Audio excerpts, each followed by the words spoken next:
On this historic plain high above the Hudson at West Point, developing leadership has been the hallmark of the United States Military Academy for more than a century and a half. This national institution opened its 156th year of training leaders in September. Part of that training is football. When candidates reported for the 1957 Army football season, Coach Red Blaik had his smallest squad in years, less than 40 players. But although they were few in number, they were big in stature, and Blaik hoped to produce a team that would strike like Nike.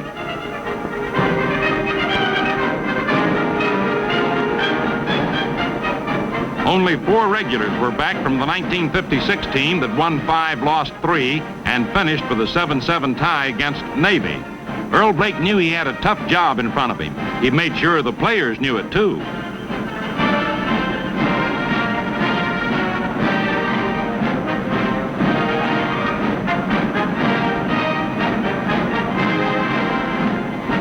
It's a long, long road from September 1st to December 1st, but Army was on its way.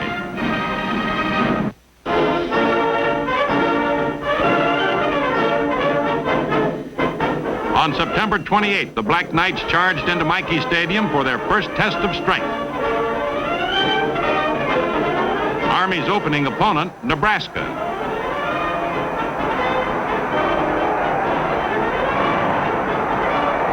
And here's the first kickoff of the season. Jerry Brown of Nebraska kicks to the Army 5. Quarterback Dave Borland carries it back 40 yards to the 45-yard line. Army has a sophomore halfback, Bob Anderson. The season isn't 10 minutes old before he shows his All-America caliber. 28 yards he goes. A few plays later, while Cadets clear the way, Anderson cuts back for a touchdown.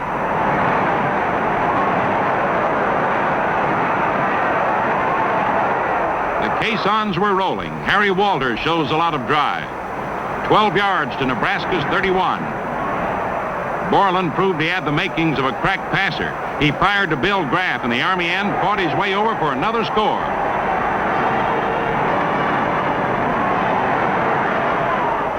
Another brilliant passing exhibition by Borland to Graff for 13 yards. A jump pass to Graff for 10 more. Some critics didn't think Borland was much of a runner, but look at this play. Army met its first test with flying colors, crushing Nebraska 42-0.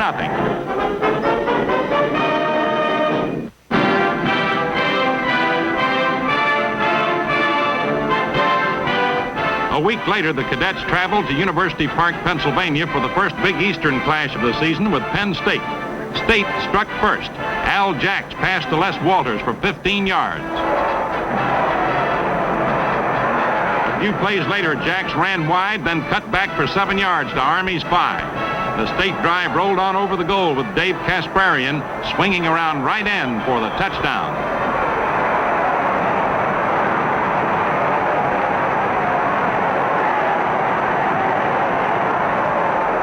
Army was blessed with 2 great halfbacks. Equally as valuable as Anderson was Pete Dawkins, wheeling 10 yards. On a quick hitter, Anderson burst through for 4, then found daylight in the state line and ripped over to tie the score.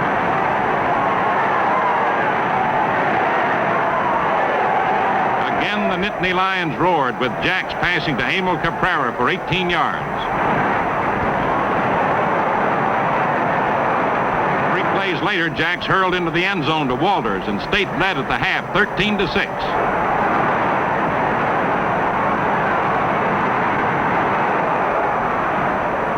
It was a different Army team, though, in the second half. The Cadets punched down to the State 10. Then Dawkins barreled around end to tie the score again.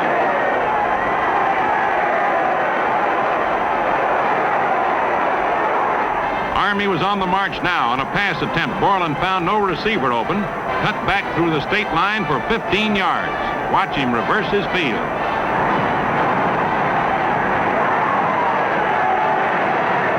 Black Knights kept the pressure on till Gil Ressler carried to the State 6.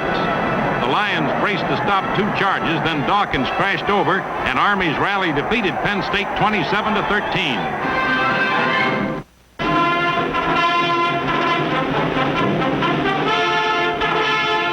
Then and perhaps the most exciting game of the year. Nearly 100,000 packed the vast Philadelphia Municipal Stadium to see Army and Notre Dame resume their historic series after a lapse of 10 years. This was the game of the season to date.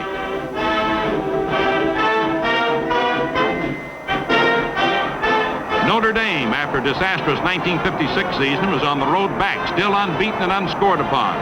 Army, following its victory over Penn State, was ranked #1 in the East.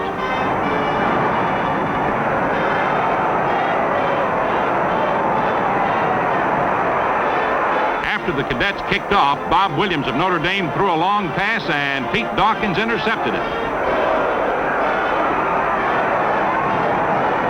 On Army's second play, Anderson broke through off right tackle with a covey of blockers. He was long gone, and from this 81-yard touchdown run right on, he was a sure bet for All-America honors.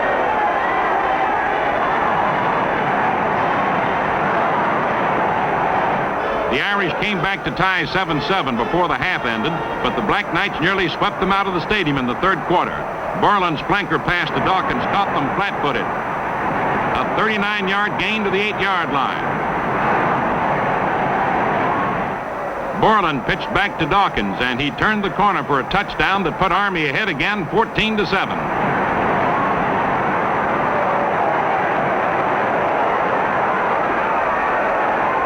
Army was in high gear now. Walters ran for a first down.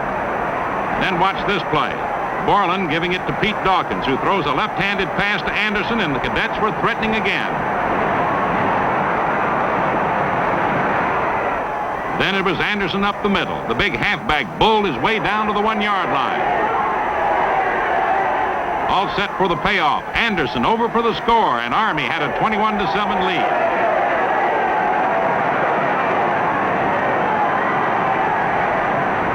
With hardly a minute left in the quarter, Notre Dame suddenly got back into the game. Nick Petrosanti broke through the Army line, caught the secondary by surprise, and outran the Cadets for a 65-yard score that left the Irish only a touchdown behind.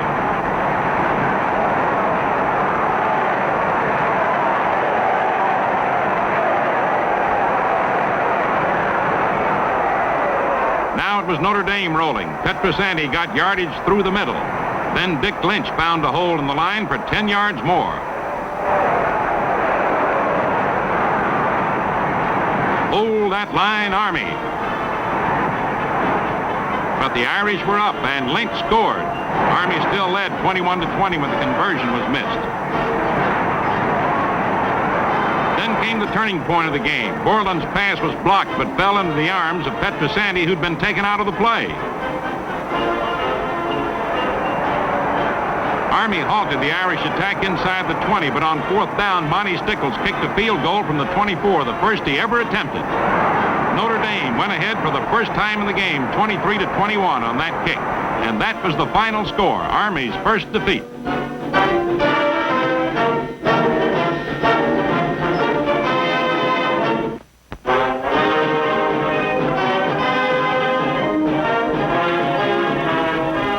Mikey Stadium the following Saturday for the big home game of the season, with Pitt beaten only by Oklahoma.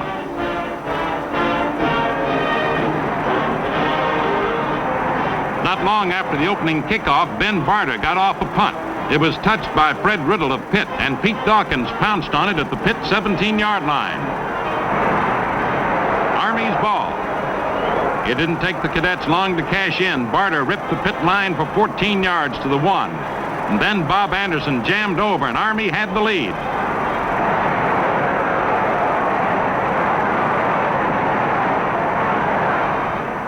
That was all the scoring until Pitt got the ball on Army's 43 just before the half ended. Ivan Tonsig dropped back to throw, and his pass found Dick Shearer all alone for the tying touchdown.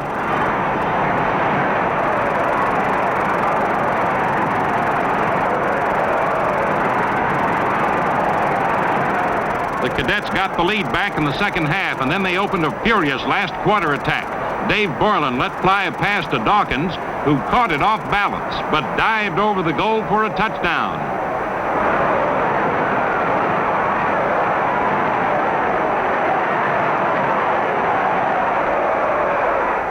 A few minutes later, Dawkins broke through the Panthers and went racing into the open.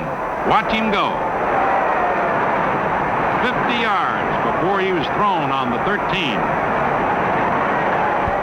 This time, the pit line braced and stopped the Army charge. Maurice Hilliard kicked a field goal to make it 22-7.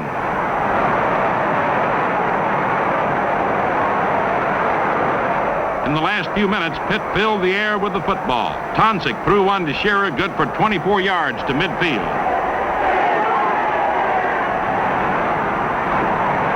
After a short loss, Tonsick let go another throw far downfield. Dick Haley snatched it and ran on over for a 53-yard touchdown play.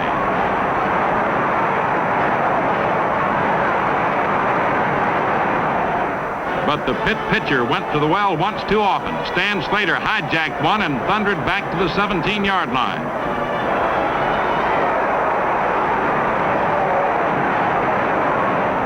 The Cadets split the Panther line. Harry Walters barreled through for 12 yards to the 5.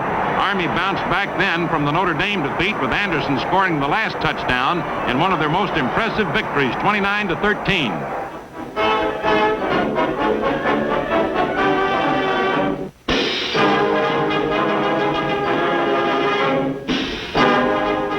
As October closed, Army paid its first football visit in history to Virginia, but the Cadets suffered a letdown after 3 tough games in a row.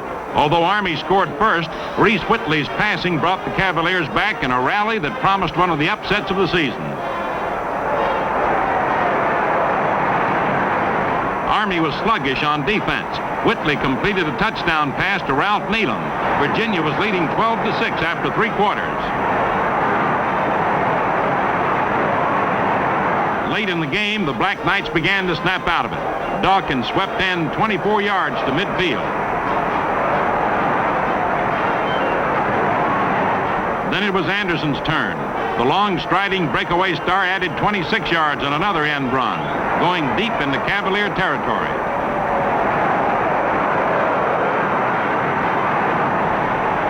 With the Cavaliers braced as the last period began, Borland went to the air. His pass to Anderson sent Army ahead. Near the finish, Dawkins carried the ball to the Virginia 35. Army rallied brilliantly to win 20-12, with Borland passing to Dawkins for the clincher.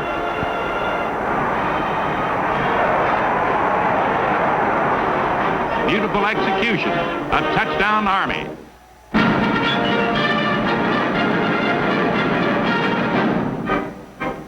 November 2nd was a big day at the Academy.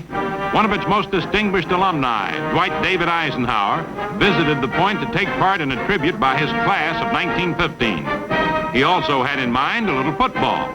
General Guard Davidson, superintendent, who was quite a football coach himself in his day, received the president.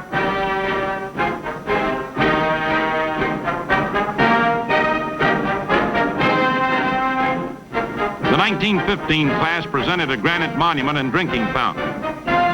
The president dedicated it. Then the crowd assembled at Mikey Field for the Colgate game. The band played a medley of tunes sketching President Eisenhower's career from boyhood through military triumphs to the presidency. He and the First Lady were sincerely moved. The president, himself a former football player, seemed to inspire the Black Knights. Here's Anderson returning a punt 25 yards.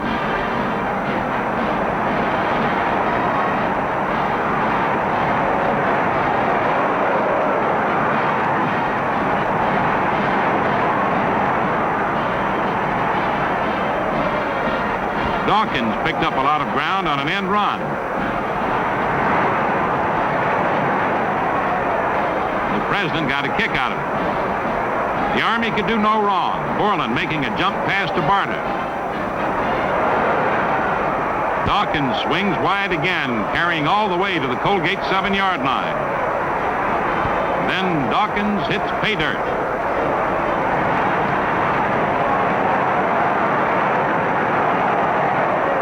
Army overwhelmed the Red Raiders, and although rain chilled the crowd, the president stayed to the happy end. It was Army 53, Colgate 7. And here's one of the spectacular touchdowns on a pass from Dawkins to Anderson.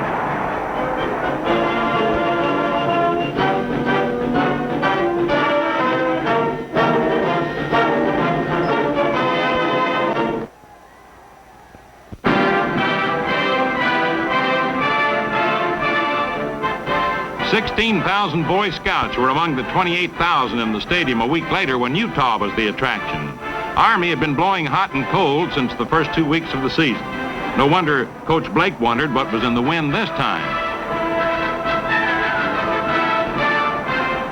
Experts said Utah would be a soft touch. It looked that way when Dawkins got away on a 26-yard run, and then Anderson went off the right side for an Army touchdown in the first 5 minutes of play.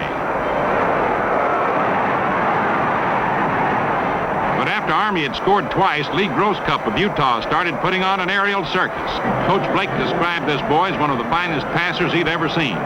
Now Lee pitched to George Boss, who ran to the Army 22, lateral to Carl Jensen. Jensen ran to Army's 1 before Borland brought him down. Groscup sneaked over and Utah had a touchdown. This short overhand shovel pass followed by the lateral became famous after the game as Jack Curtis's Utah pass. This one's from Groscup to Vaughn to Douglas, good for 20 yards. When Douglas cracked over right tackle for the touchdown, Utah led Army 14-13. It was nip and tuck all afternoon before Army won out 39-33. This 23-yard pass from Borland to Dawkins was the play that finally made it safe.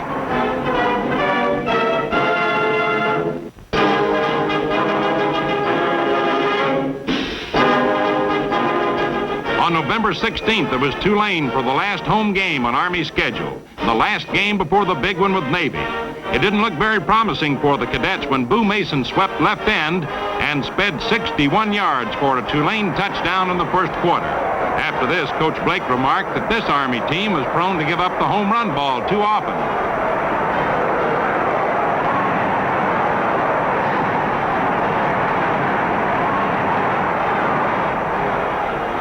The West Pointers bounced back in the second quarter. Dawkins split center for 15. A few minutes later, Dawkins swept left end behind good blocking, went 12 yards to the Tulane 3. Walters hit left guard to score. Army went on to a 13-7 lead at halftime.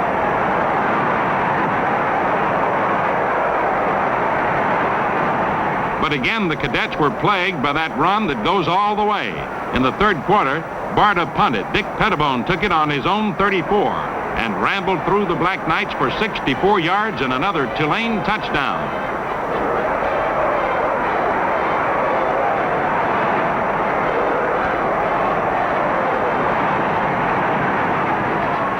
Again, Army trailed with 1 quarter left to play.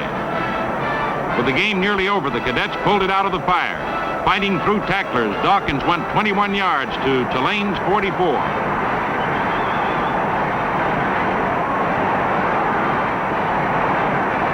Tremendous effort. With this run, Anderson broke Glenn Davis's old Army rushing record of 930 yards in one season, 32 yards to the 12-yard strike.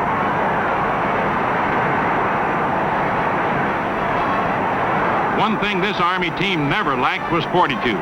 For the 4th time in the season, the Cadets came from behind as Anderson swept in, dived over Pettibone at the 3, and Army won again 20-14.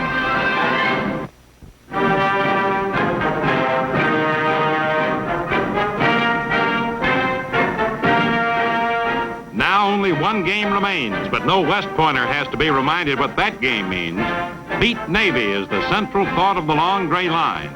It's more than a team effort. The whole Corps throws its heart and soul into Operation Sink Navy.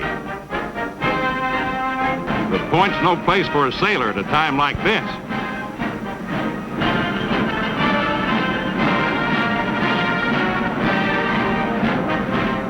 In Mikey Stadium, the team was putting the final touches to its preparations.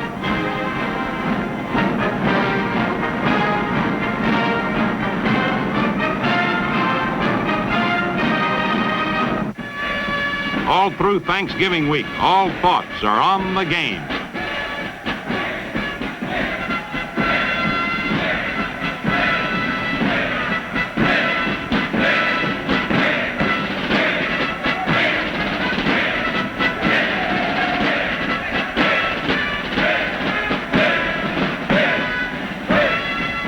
No West Pointer could ever forget those mess hall rallies. Just listen to this one.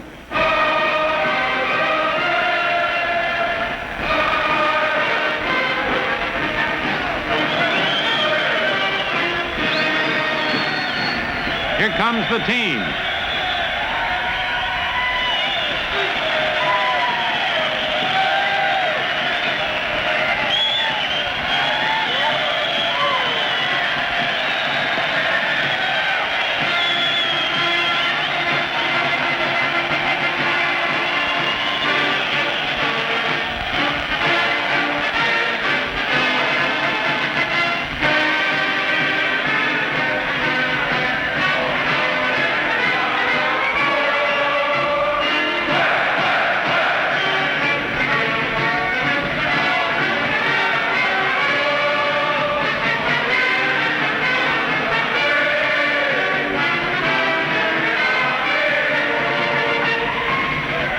These are stirring times. Everybody up, blouses off, spirits fired to white-hot pitch.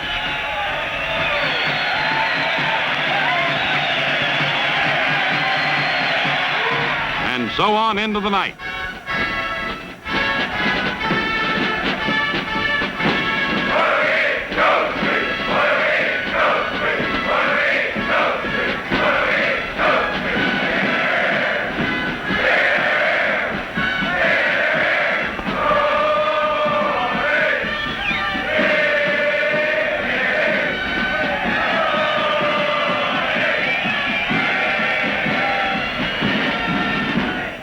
Then comes that great day before the great day. Every cadet who's off duty is out to give the team a send-off worthy of its record and its mission.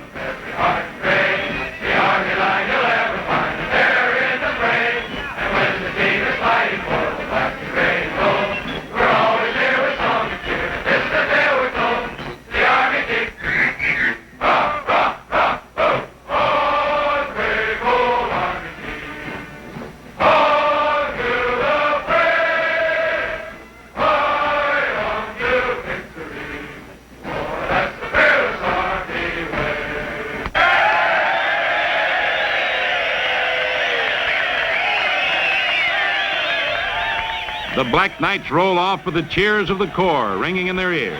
Proof that every man on the point is with them all the way. On, brave old Army team.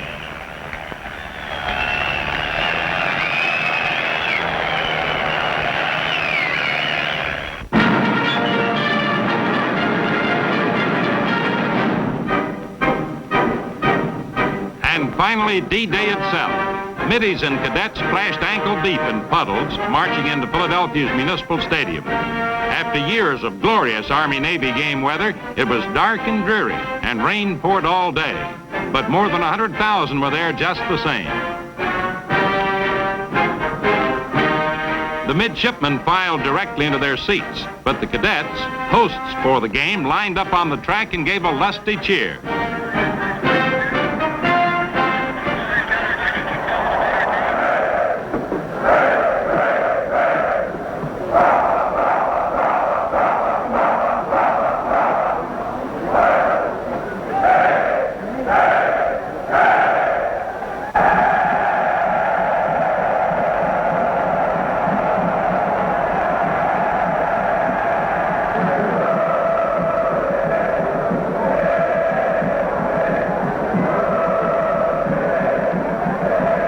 Navy brought Bill the Goat to the game in an elaborate conveyance. But Hannibal the Mule needed no packaging. He looked distinguished enough mounted by Black Knight. The Navy team rushed out. And Army was ready and more than willing.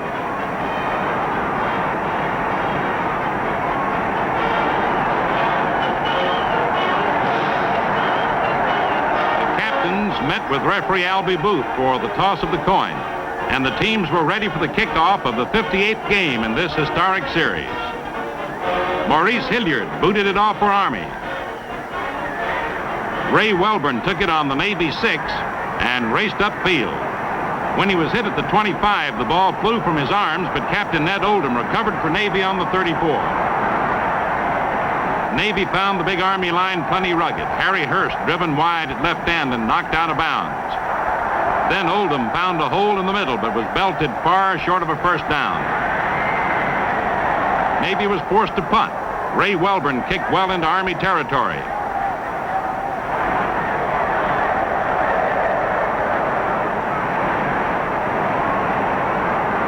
The Cadets tore into the Navy defense, with Anderson crashing through the middies for 8 yards. Then Dawkins tried to turn in, but was thrown without gain.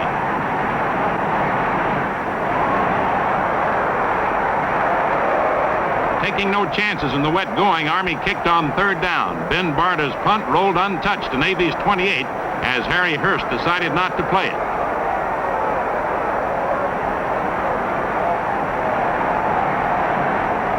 Despite the muddy footing, Hurst of Navy jammed through the middle for 6 yards. Oldham drove into the line for another short gain.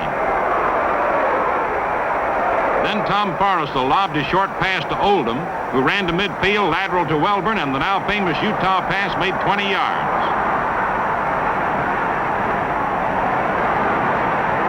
That was one of the big plays of the day. We'll show it to you in slow motion. Forrestal's pass to Oldham. He laterals to Welborn.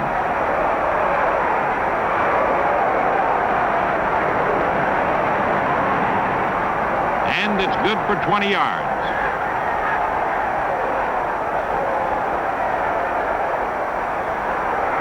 On a right handoff, Oldham went through the line for 6 more. Now in extreme slow motion, watch that Utah pass again. Oldham just steps in behind the charging Army lineman and takes the short lob, and it's good for 6 yards. No lateral this time.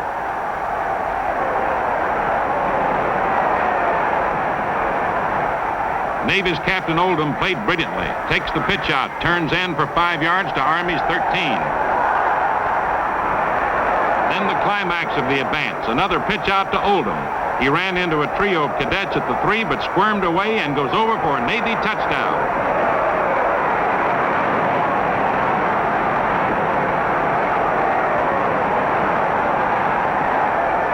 How did he ever get away from those Army tacklers? We'll show you in slow motion. He runs into them at the 3. In their eagerness, they knock each other off, and Oldham scores.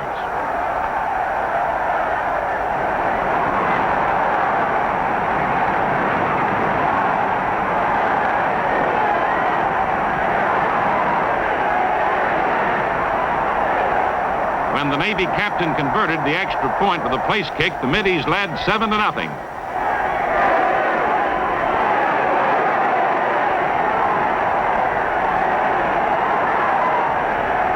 The last play of the first quarter. Bob Reepsnyder made a low kickoff to start the second period, and Borland brought it back 14 yards to the Army 40. Now it was Army's turn to move. Dawkins swept in for 5. Then Dawkins again, turning the same corner for 8, diving the last 3 through the air. Army was blazing back. Anderson goes for 5 more. Anderson again off tackle for 3 yards.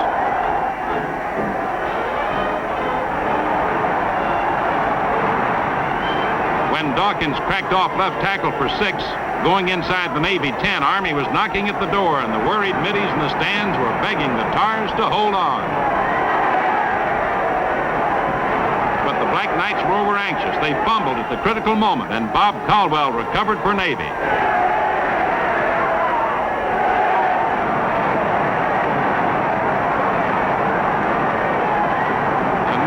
Better look at the crucial play with the action slowed for you. The Army backs are ahead of the handoff, and the ball is lost.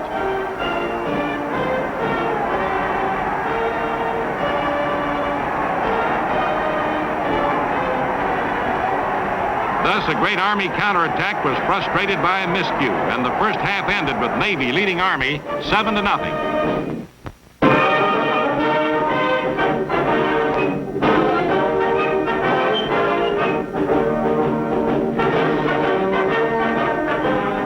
Rain or shine, the show goes on at an Army-Navy game. Halftime stunts were as colorful as ever.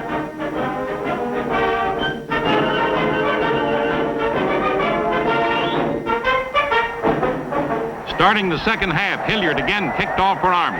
Navy's Oldham took it on the 12, returned it 13 yards to the Navy 25-yard line.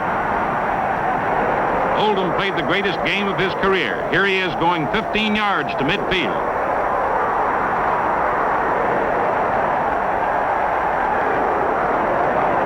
Another key play, we show it in slow motion. Tom Forrestal fades to pass. It bounces from Djukanovich's hands, and Bill Rao intercepts it for Army.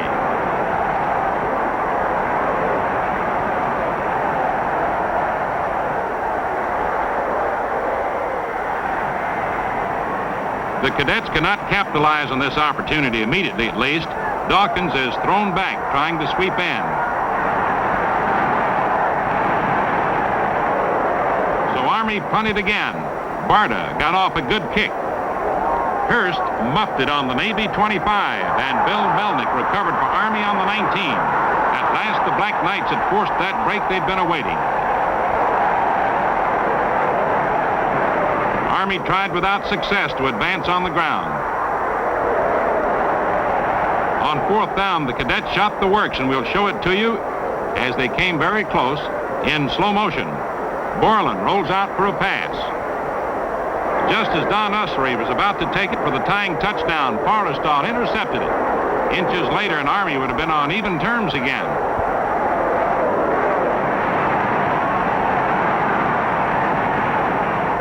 Final quarter, Army was still doggedly trying to penetrate the powerful Navy defense.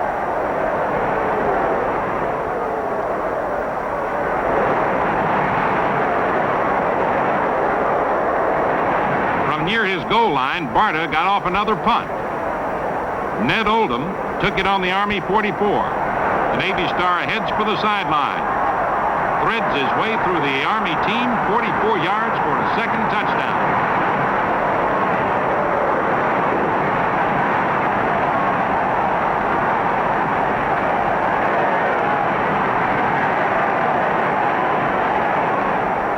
Oldham again converted from placement. He scored all of his team's points, and after this performance was voted the outstanding player in the game.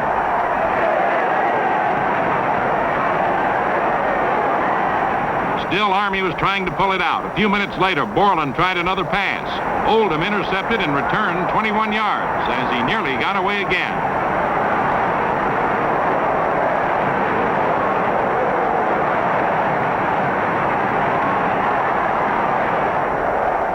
Navy was threatening to score a third time. Forrestal on a run pass flipped to Djukanovich, and Navy pressed on to the Army 5. The Cadets were still fighting hard. Hurst is stopped cold. On fourth down, John Morrison lunges through, throws Hurst for a 5-yard loss. Army had made an inspiring goal line stand. In the last few minutes, Army tried the Utah short pass, Borland to Anderson, a lateral to Barta, but it didn't click for much yardage. With the last seconds ticking away, Borland connected with Dawkins for 11 yards as the Army team, true to its tradition, battles gamely to the end.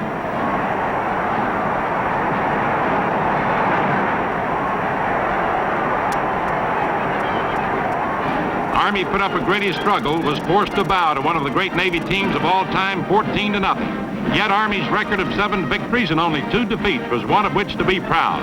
It was another brilliant coaching effort by Earl Blaik and his staff, an outstanding team effort. A salute then to the 1957 Black Knights of the Hudson. Carry on.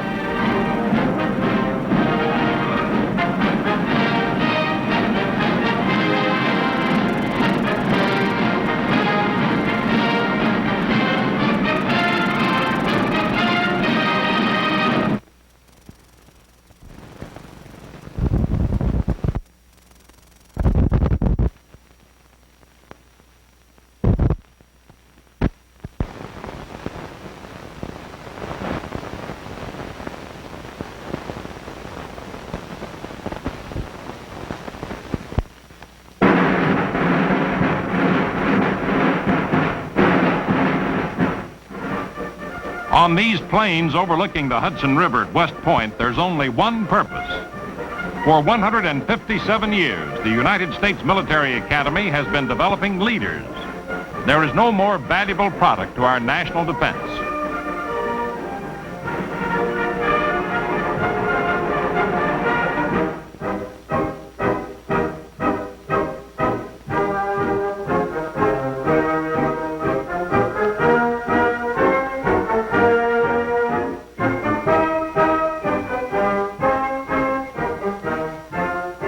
Precision drilling is part of the discipline that makes West Point cadets into officers and leaders of men. The same sort of precision is necessary to play winning football against the country's leading college teams. Football is part of West Point, and Army teams play to win.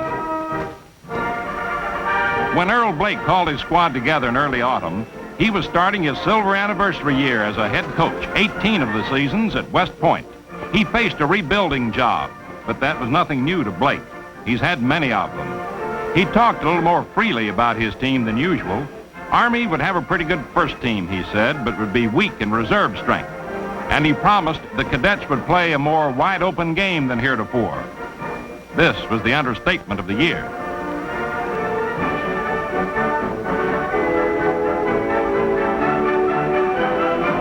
Blaik had some reason to be cheerful. In Captain Pete Dawkins and 1957 All-American Bob Anderson, he had two halfbacks second to none in college ranks. But a lot of hard work lay ahead of the coaching staff and the squad. How far the team might go was, of course, anybody's guess.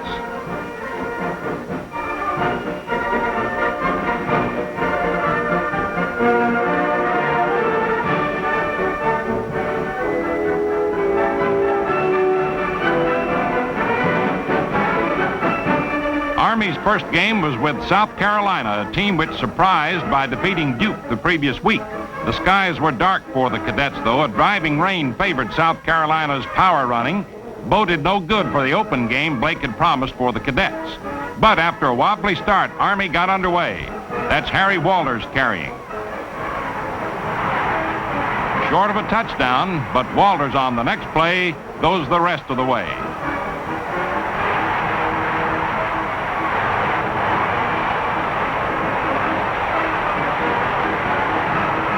Army's reserves looked better than Blaik had anticipated. Gil Ressler makes a big gain. Now Bob Rudisill fires a pass to Steve Waldrop for 16 yards. The second unit rams across. Waldrop scores the touchdown.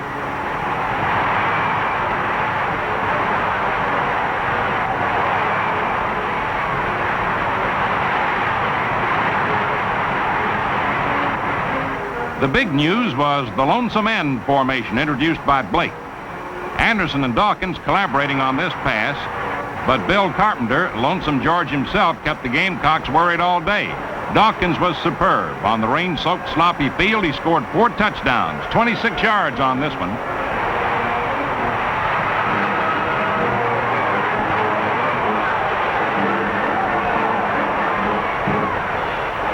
South Carolina played a spunky game, but was just no match for the cadets. Here's King Dixon making a fighting kickoff return, only to fumble when Army's pile-driving tacklers hit him.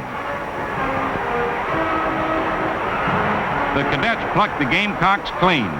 Here's Anderson's running option pass to Dawkins for another score. It rained all right. Army touchdowns. West Point 45, South Carolina 8.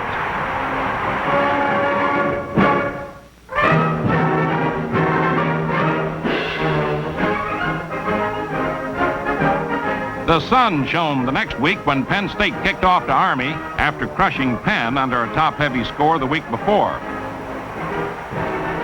Army went right to work. Harry Walters pounds out 12 yards. Captain Dawkins spins off the left side for 14 more.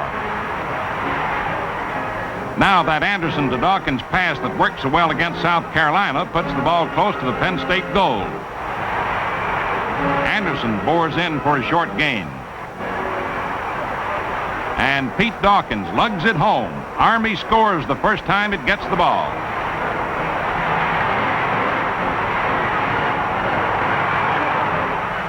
After the next kickoff, State fumbled. Bill Rao recovered for Army.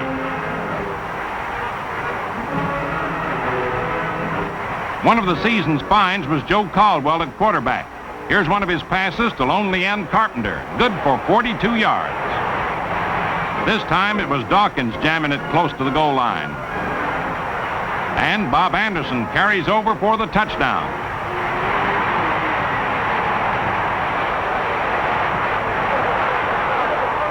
By this time, the whole nation was talking about Army's lonely end who never came near the huddle, getting his signal by some mysterious method. Here he is taking another pass from Caldwell, carrying on for a 55-yard touchdown.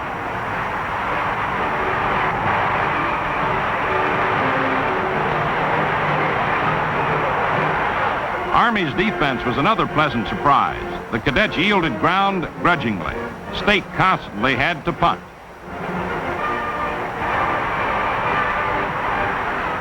But the Nittany Lions never knew where Army would strike next. Caldwell's pitch to Dawkins and the latter's sensational gallop to the goal produced a spectacular 72-yard score.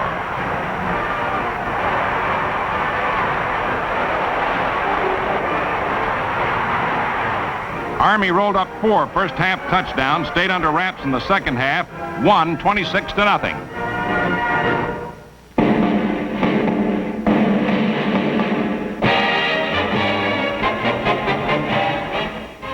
October the 11th marked a big objective. Army went to South Bend to meet a Notre Dame team that was touted as a possible national champion.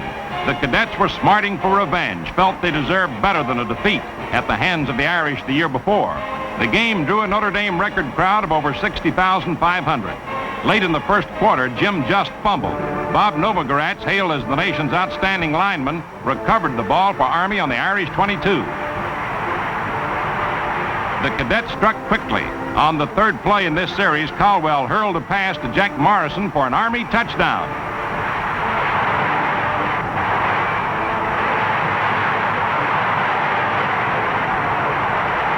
Army was knocking on the door again in the second quarter, but this time Norm Odniak broke up Caldwell's fourth down pass on the goal line.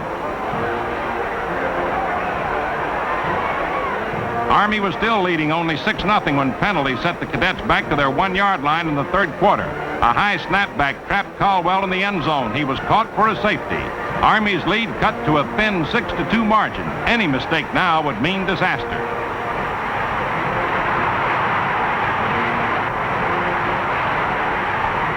Then the Irish came battling back. Nick Pietrasante smashed out a first down on the Army 36. With a wall of blockers ahead, Bob Williams pitched out to Odniak, who carried 15 yards to the 21. But Army was equal to the task. The Cadets smeared the attack, took over on their own 23.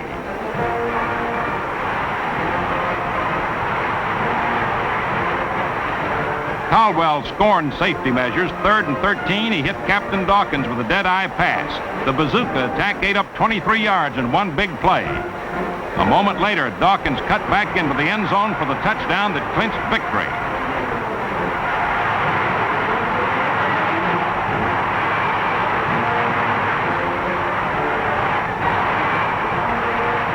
Army toppled Notre Dame 14-2, a victory that served notice on the football world that these Black Knights had the finger of destiny on them.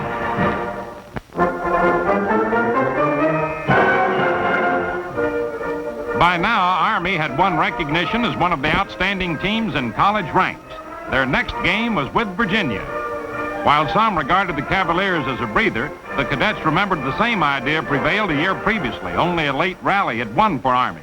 They suspected it might be tough. Captain Pete Dawkins, facing the camera, was to be sidelined by an injury. The Black Knights rode hard. A gallop of 23 yards by Bob Anderson put them in Virginia territory.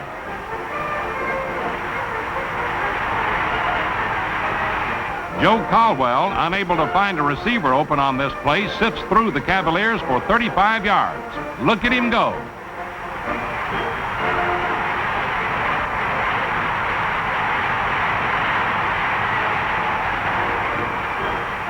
It was Walters battering for the touchdown.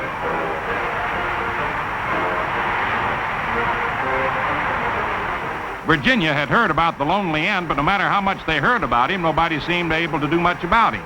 This long pass from Caldwell to Carpenter went 65 yards to the Virginia 7-yard line.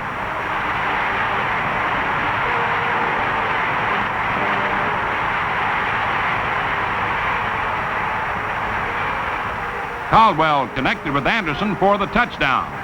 But it wasn't all one way so far. Virginia had scored 2. Despite the score, the game hurt Army more than any other. Captain Dawkins and Harry Walters were both injured. Anderson carried on for the Cadets in his All-America fashion. A couple of plays later, Anderson made a cutback run of 24 yards to the 7-yard stripe.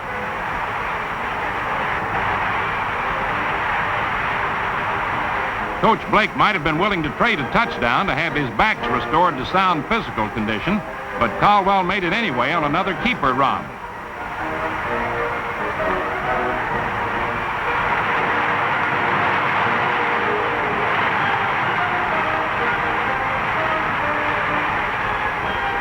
Near the finish, Bob Novogratz blocked a Virginia pass. Don Bonco snatched it out of the air for another touchdown.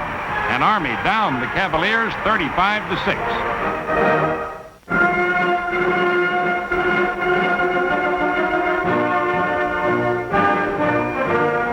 It was a crippled cadet team that invaded Pitt Stadium a week later to take on the Panthers on a field made soggy by an all-day rain.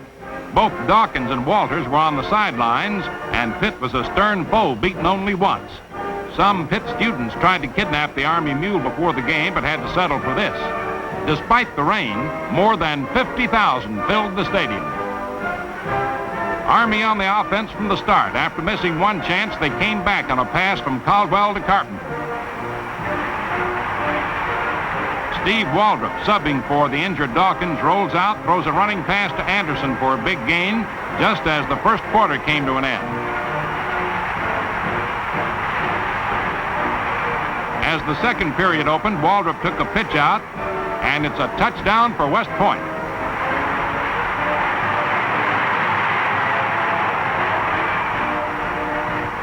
The Cadets dominated the play. When Dick Haley tried a long pass, Waldrop intercepted it and went back into Pitt territory.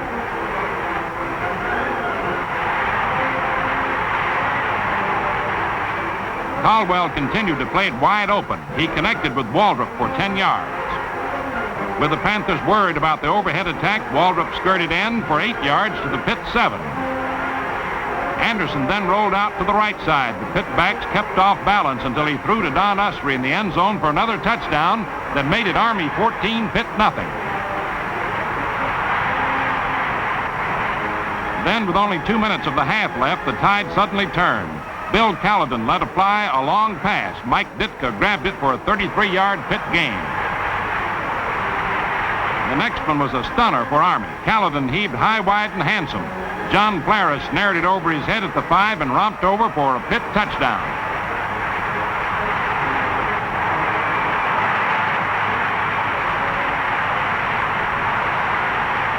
Army still led 14-6 at the half, but Pitt was back in the game. Pitt came back supercharged after the intermission. On a baffling double reverse, Joe Sisley spurted for 20 yards. When the Cadets stopped the running, Ivan Tonsig dropped back, hit Haley with a pass for a first down on the 11.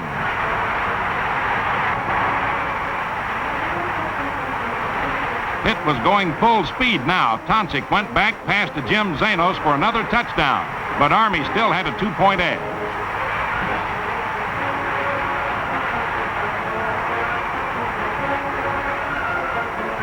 The all-important conversion. Tonsig shoveled an underhand pass to Haley. He cracked over for 2 points to tie the score. That's the way it ended, 14-14. Although the Black Knights failed to win with 2 of their best men out, they forced Pitt to play one of its greatest games to earn a tie.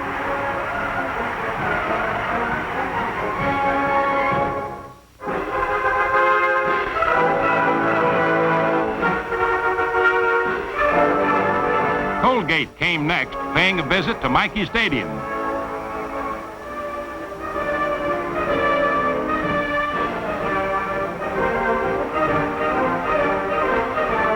Although still not fully up to par, Dawkins returned to the lineup, returned with a bang. Taking a pass from Caldwell, he was off for another of his long touchdown rambles, and Army rolled up the score.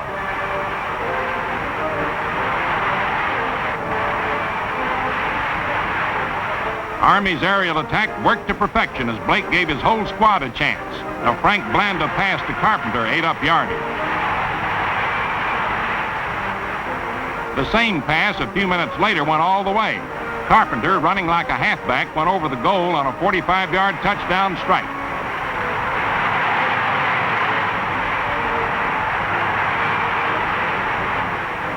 The West Pointers made almost as much use of the Colgate passes as of their own. Here's Roger Zaleskus romping 45 yards to score on an interception as Army downed Colgate 68-6.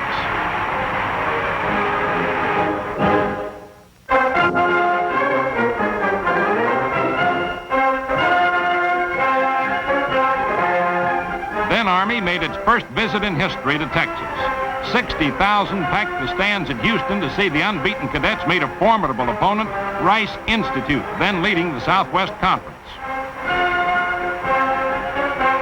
After a hard-fought first quarter, Rice's able passer, Alvin Hartman, fired to Buddy Dial for 18 yards.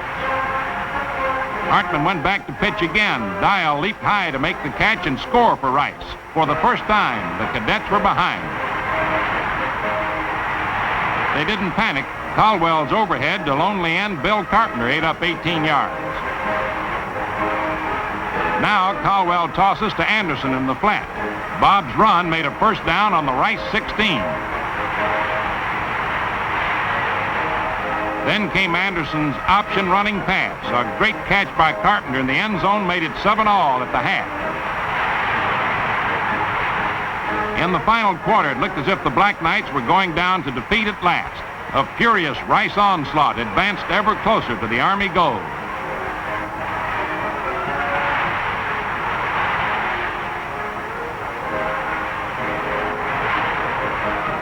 But the Cadets stemmed the tide. Then they broke through to block a field goal attempt, and the Owls were beaten off.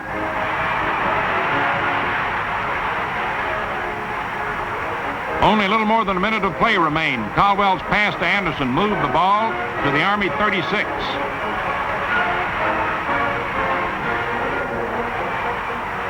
Then came one of the electrifying plays of the season. Caldwell loosed a pinpoint pass.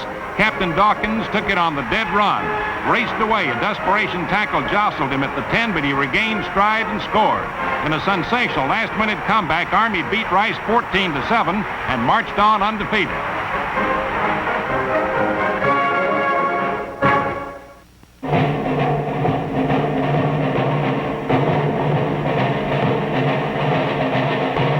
The final game before the climax fray with Navy brought Villanova to West Point.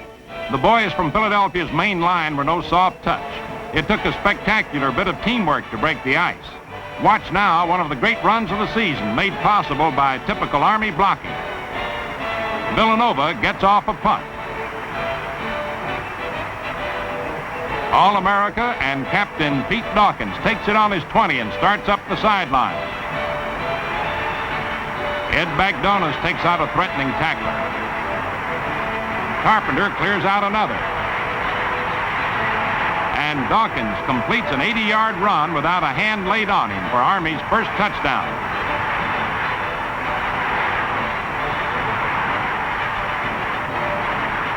Villanova put up rugged opposition. It took brilliant passing and running to reach Perdue. Like this pass from Caldwell to Dawkins, and watch Pete's nifty sidestep as he goes all the way again to give West Point a 13-0 lead. At the final whistle, Army won 26-0 and came up to the Navy game undefeated. To the casual observer, West Point looks about the same Thanksgiving week as it does any other time. But there's no other time like it at the Point. There's an electric tension in the air. It's the week of the Navy game, and only a West Pointer knows what that means. Something more to be felt than seen. Although there are some things to be seen, all signs point to an Army victory.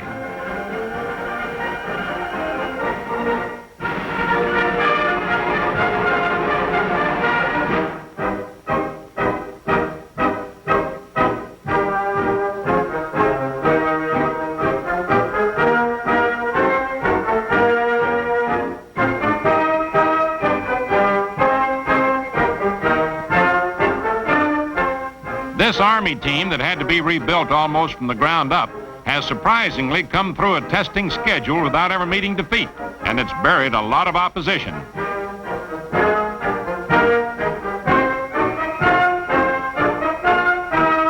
But it still has one grave reserve.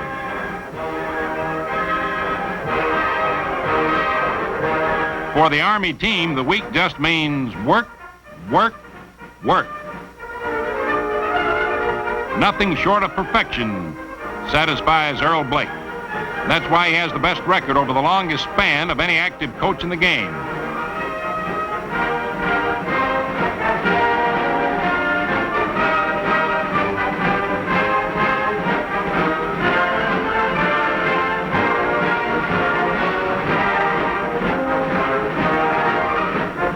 Over and over, they test the plays, count the steps, drill the maneuvers that may mean victory.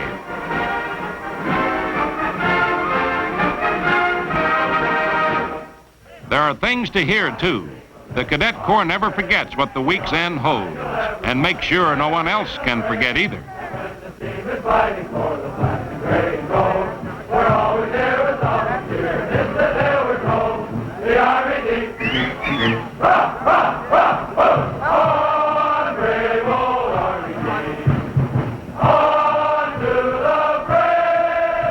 It's not true that the Navy game is the only game that counts, but even if the team won every other on the schedule, defeat in the climax battle would mark the season a failure.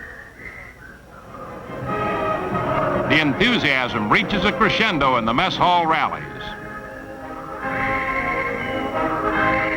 Even Hannibal is there.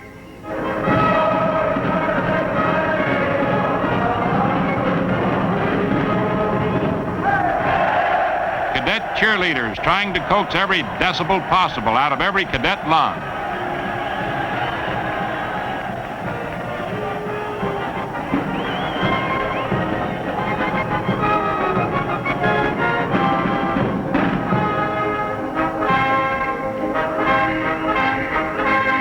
It's pretty exciting, I can tell you. I know, because I was there myself.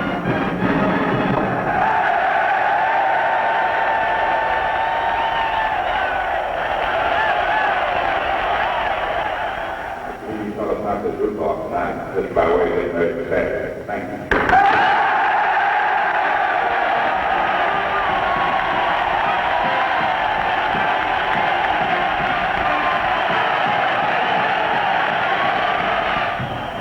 The blazing spirit is typified by the big bonfire that precedes the send-off for the team.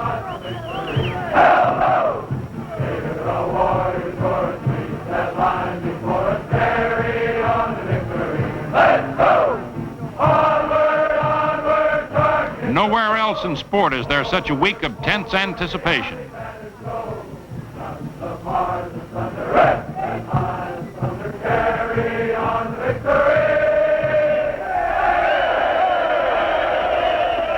The peak is the game itself, but the send-off for the team the day before the big contest is almost as exciting.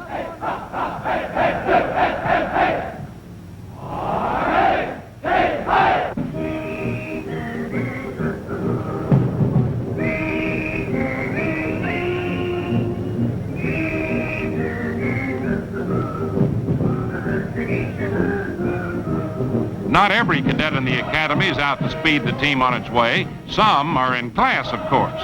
But everyone who can make it is there to send the Black Knights rolling off with the cheers ringing in their ears.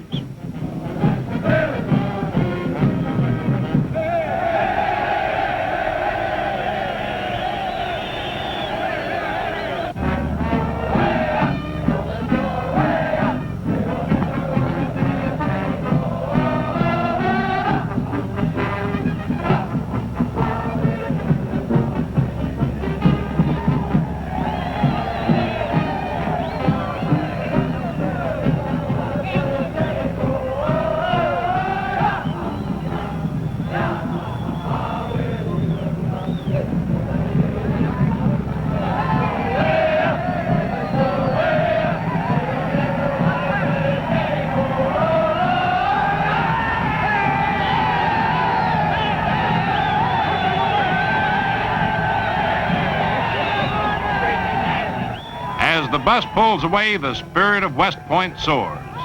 The cadets go all out to show their warriors they're with them all the way.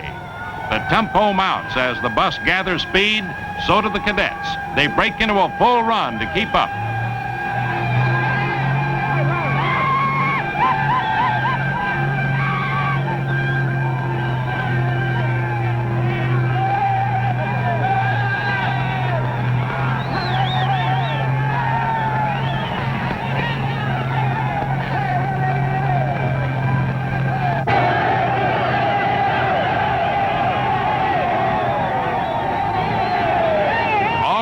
To the little town of Highland Falls, just outside the gate.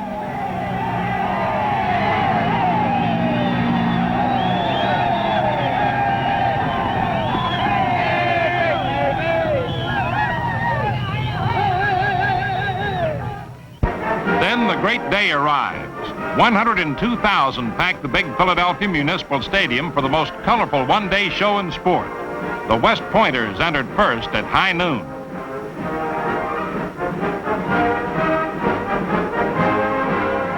The United States Military Academy Corps of Cadets, the 2,400 men of the Corps in formation on the field, saluted their opponents with a cheer.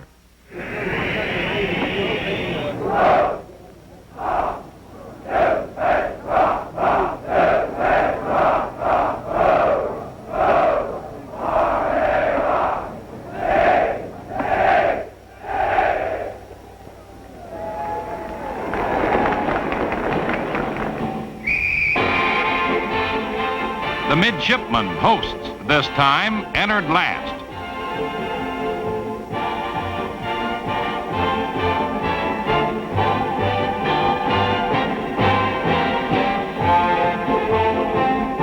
Something new added by the white-capped middies.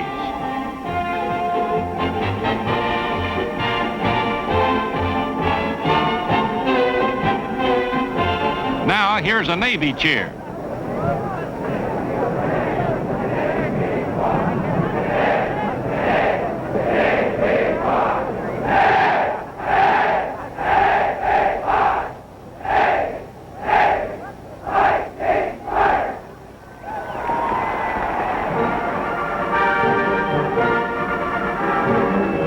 In her hometown for Thanksgiving, Princess Grace with Prince Rainier braves freezing temperatures for the big game.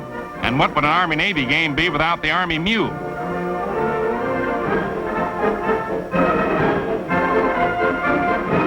Or the Navy goat? The big horseshoe jammed to capacity, the day cold but bright and sunny. And now's the hour to which all that feverish preparation has been pointing. The teams lined up and ready for the 59th Service Classic.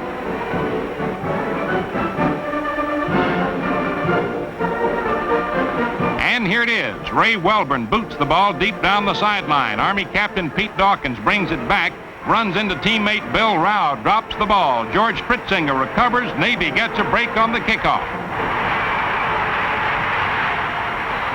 The middies flashed a lot of new stuff Army never saw before. Joe Tranchini passed to Joe Bellino for 8 yards. Fancy shifts and flankers upset the cadets. Tranchini rolled out, kept on rolling, traveled 12 yards to the Army 22. Now these crucial plays in slow motion. Tranchini passes to John Canuck for a first down on the Army 3. A moment later, Bellino slashed through the line to pay dirt. Navy had shocked undefeated Army with a touchdown in the first 3 minutes.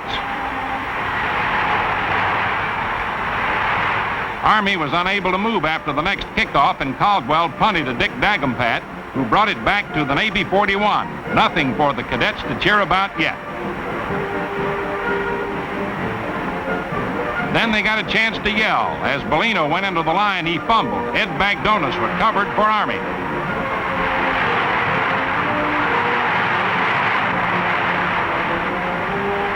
Anderson smashes for 4 yards. Dawkins off the left side for 4 more. Caldwell passes to Don Usry, 16 yards, and the cadets are on the Navy 15. Army bounces back. Another big play in slow motion. Looked like a signal mix-up. Walters fumbled a handoff. Tom Alvishart snatched the ball for Navy. A big Army chance went a-glimmering.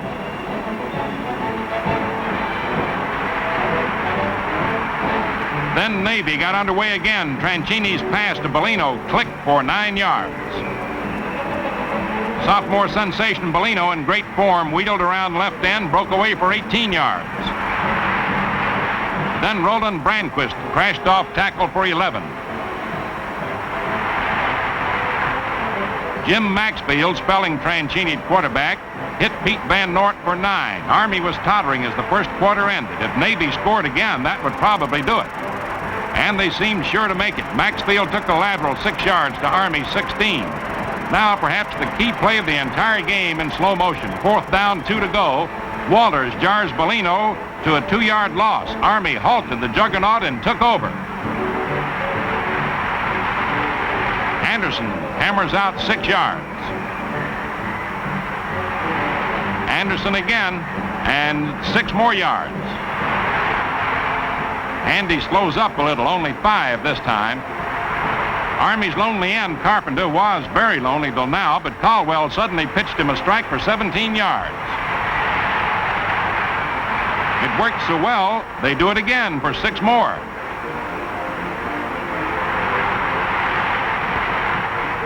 But Navy wasn't going to stand around and watch Army go. Caldwell's next pass intercepted by Jim Dunn. It appeared Army just couldn't find the promised land.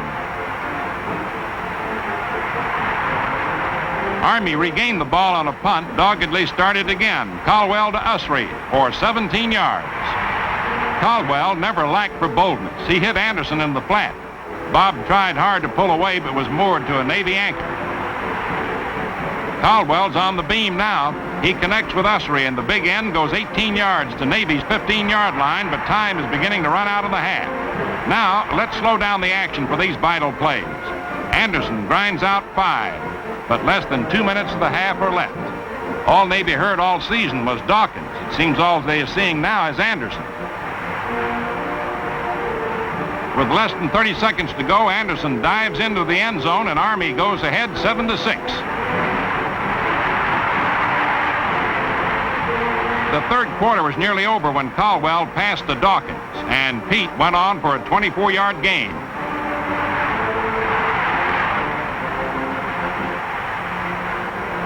Anderson went to work again, 5 yards.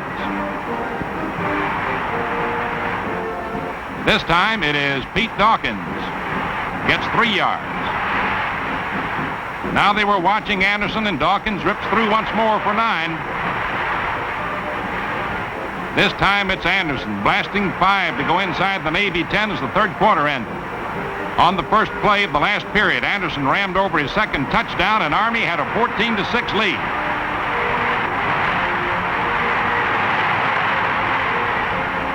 Navy could still tie with an 8-point touchdown, and Tranchini's aerial to Bellino made 17 yards. But Tranchini's next was tipped by Army tackle Maurice Hilliard into Usry's hands. 38 yards for Army's third touchdown, and that locked it up.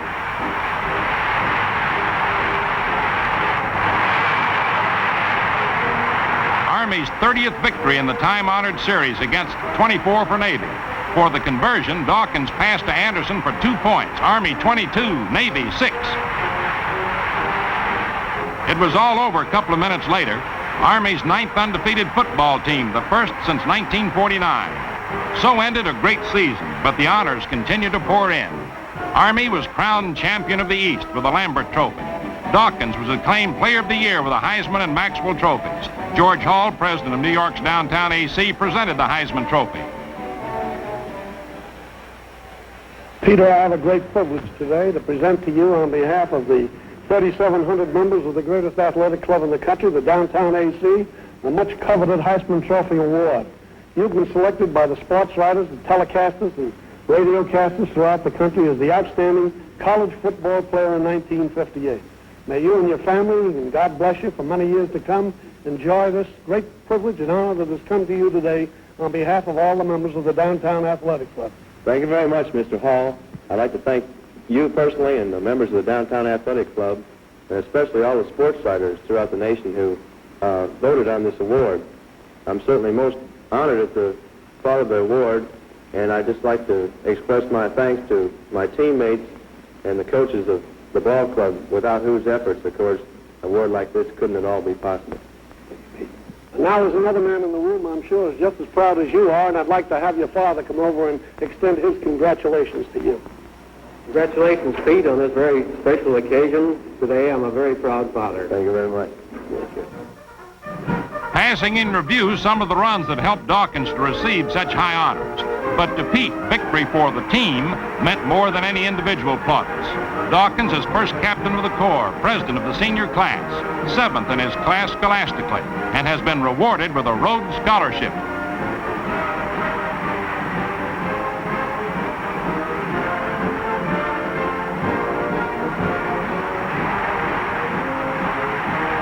And so we close one of the most glorious chapters in Army football history. A salute to the Black Knights, rarely defeated, never beaten.